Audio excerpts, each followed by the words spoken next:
Good morning, good afternoon. My name is Kolarov, and I'm the founder and CEO of Crayonic, and I have been involved in deployment and development of identity and access management solutions for the past 15 years. In Crayonic, we help with technologies that secure people's digital identities, with the core principles of our solutions being usability and privacy. So today I will talk about three different case studies where decentralized biometrics replaced usernames and passwords and help eliminate the most common attack vectors known as phishing and business email compromise. Maybe you read the most recent FBI report. It says that in 2020, only these two most common attacks, phishing and business email compromise, were responsible for over $2 billion worth of losses in the United States alone. Now, that's a problem worth solving. Anyway, before we get to the details of those three case studies, let's talk a little bit about what is decentralized biometric authentication and why it is so important. Legacy forms of authenticating a person are based on a shared secret, usually a combination of a username and a password as the knowledge factor. So when you know the secret word, you get authenticated. Pretty simple for users and unfortunately also for those who want to pretend to be you. On the other hand, decentralized biometric authentication focuses on recognizing the end user not based on something they know, but rather based on inherence, something they are. This can be fingerprint, face, voice, handwriting. Of course, ideally a combination of these. But the important difference that I should highlight is that the decentralized biometric authentication solutions turn my biometric data into mathematic proofs and do not send biometrics itself for recognition to a server. I will explain later why this is important.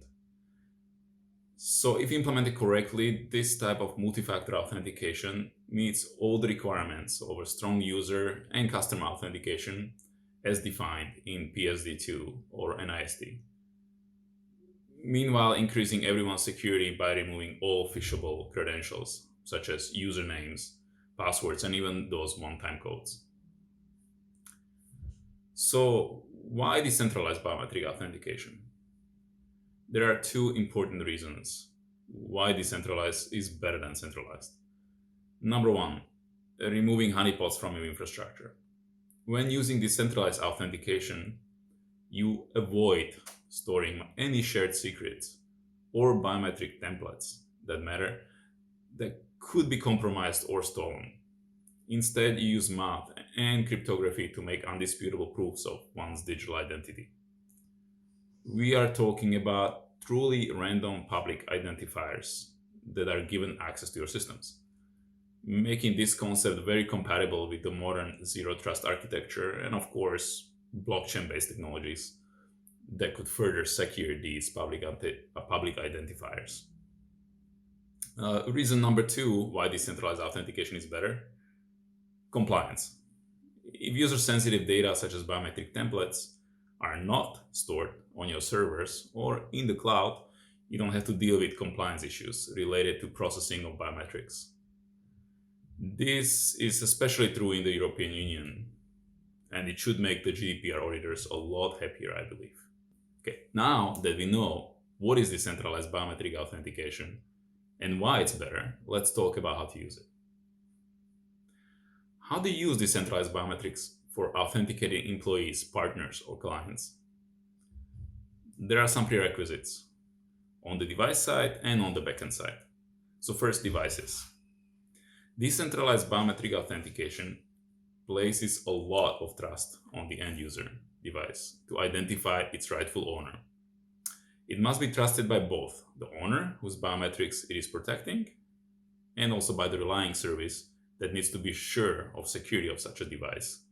So we are talking about very personal device with biometric identification abilities. If for any reason the user does not have a company trusted biometric identification device, such as managed company smartphone or a company laptop, or if their work requires roaming between shared devices, for example, hospital nurses or point of sale staff, then users have to be equipped with a dedicated personal biometric authenticator. Oftentimes, it can be actually more convenient than a smartphone, and definitely more secure. An example of one such biometric authenticator is our product, Crayonic Key Vault, which even supports multiple biometric modalities in a step-up configuration, so it can serve both the ordinary user and the very high security privilege access administrators. When it comes to prerequisites for backends, your architecture may already be suitable for cryptography-based authentication. Many enterprise access management tools have implemented these options already. If not, you may have to deploy a secure single sign-on and access management system that supports cryptography-based authentication and connect all the other systems to it using some open standard protocol for federated login. Let me stress the word standard protocol, which is important to avoid any possible vendor lock-in. For example, standards developed by FIDO Alliance and W3C, such as WebAuthn, are highly recommended. They are available in all modern enterprise services and offer compatibility with more than 4 billion devices such as smartphones, laptops, external authenticators just like Crayonic Key Vault. Okay, by now I have covered the basics of the decentralized biometric authentication. Why it's better for most enterprise use cases than centralized alternative, and what you need to do to implement it. Now, let's look at the 3 concrete examples of companies who clearly benefited from deploying it. I will talk about a legal firm, a financial service provider, and a healthcare provider. Please excuse that some details may be a bit technical here, but I believe that it does help to paint the complete picture. One of our first clients is an EU-based legal firm with less than 50 employees. One of their managing partners was a victim of the so-called spear phishing attack. The bad actor was able to obtain their username and password using a fake Outlook web app site. To make it look real, the fake site was actually even protected with a valid SSL certificate, making it quite indistinguishable from the real email login page. Once the partner's username and password has been stolen, the attacker was able to gain full access to all the company emails and also to their document management system containing very sensitive data of the firm's clients. On top of that, the attacker used one of the older emails between the firm's managing partner and the CFO to confuse the CFO and instruct her to pay a fake invoice for services. The company lost tens of thousands of euros that were paid to offshore account owned by the thieves. Unfortunately, it took this painful experience for the legal firm management to reevaluate their security posture and remove phishable credentials from all the company systems. Before we have actually replaced all the password with the decentralized 2 and 3-factor authentication, this is what we had to start with. All employees of this legal firm had up to 5 different password-based credentials just for their daily work. To make things worse, most employees did not even use a password manager, so you can guess that the weak and reused password were a common practice, making potential other attackers' job easy. So we have started the job with a complete migration to Azure Active Directory since the company was partially using it already. We also moved all emails to Office 365 Outlook and connected all PCs to the Azure Active Directory domain. That enabled us to turn on Microsoft Single Sign-On for all Outlook 365 services, including email. Lastly, we have enabled Windows Hello for login to the PCs, replacing usernames and passwords. For most of the users with dedicated laptops, Windows Hello Biometric Authentication proved to be a convenient and sufficiently secure improvement, allowing them to work in Office 365 and Cloud DMS. However, privileged users like the firm's partners, C-level managers, and administrators needed a higher level of protection, as well as some additional functionalities. So for them, we deployed secure biometric authenticators fully compatible with Microsoft Passwordless, yet enabling them also to use X509 certificates for encryption and e-signing of documents and transactions. Though first hesitant, now they actually love the fact that using strong authentication tools is very easy and convenient for them. At the end of the day, we have removed all passwords used in the company, making it more efficient and definitely more secure against cyber attacks, while eliminating a lot of IT calls for password resets. As a side effect, many of the company employees are now also aware of FIDO standard that their devices and authenticators support and are using it now actively for protecting their personal cloud services such as Gmail or Dropbox. Another client is a local branch, a multinational financial institution offering standard retail banking products and some portfolio of investment, savings, and mortgage products. Many of these savings and investment products are actually managed by internal and external asset managers or financial advisors, where each manager is responsible for about 10 to 100 bank clients.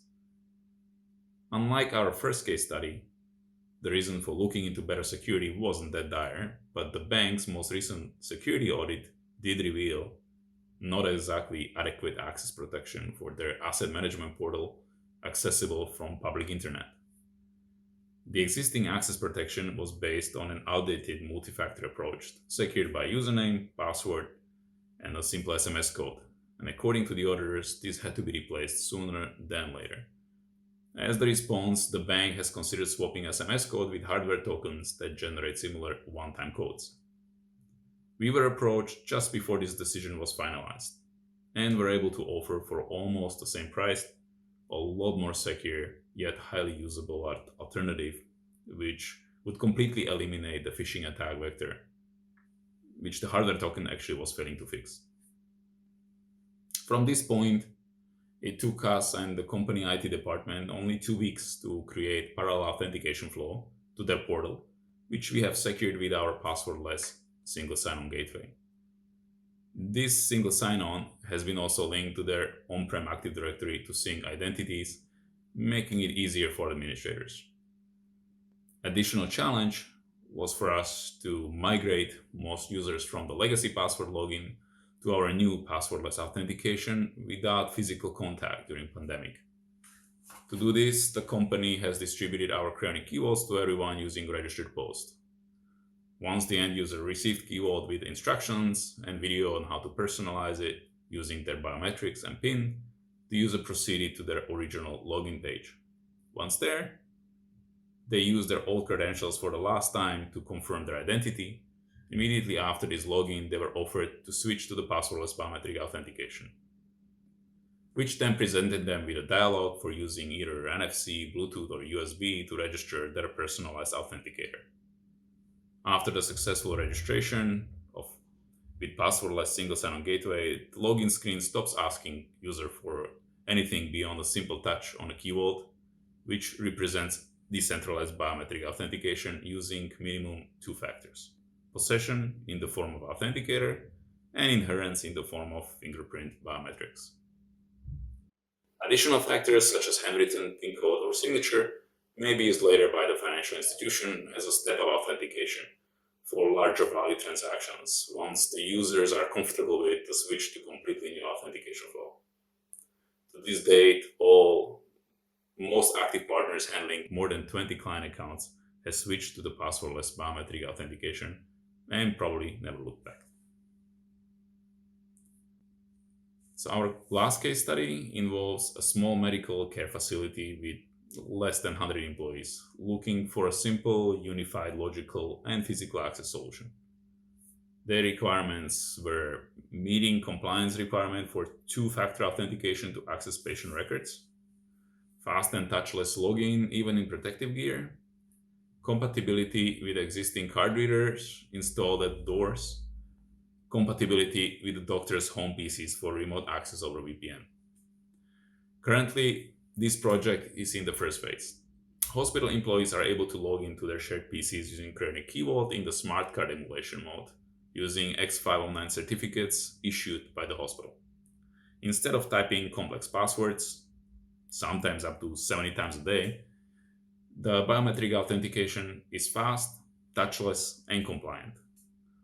All that the hospital staff has to do now is to authenticate first into the Crayonic key vault using biometrics, and then just tap the key vault on an NFC reader connected to the PC or a medical device. In the next phase, we will deploy Crayonic Gateway, enabling the recovery of forgotten or damaged keywords. Instead of complex process of certificate issuance, which is the usual standard in PKI, the Crayonic solution is simple and fast, yet still very secure. So in this case, it will be done by the hospital receptionist instead of a busy ID administrator. The hospital selected our solution also because it fulfills the other two requirements and enables physical access and remote access over VPN.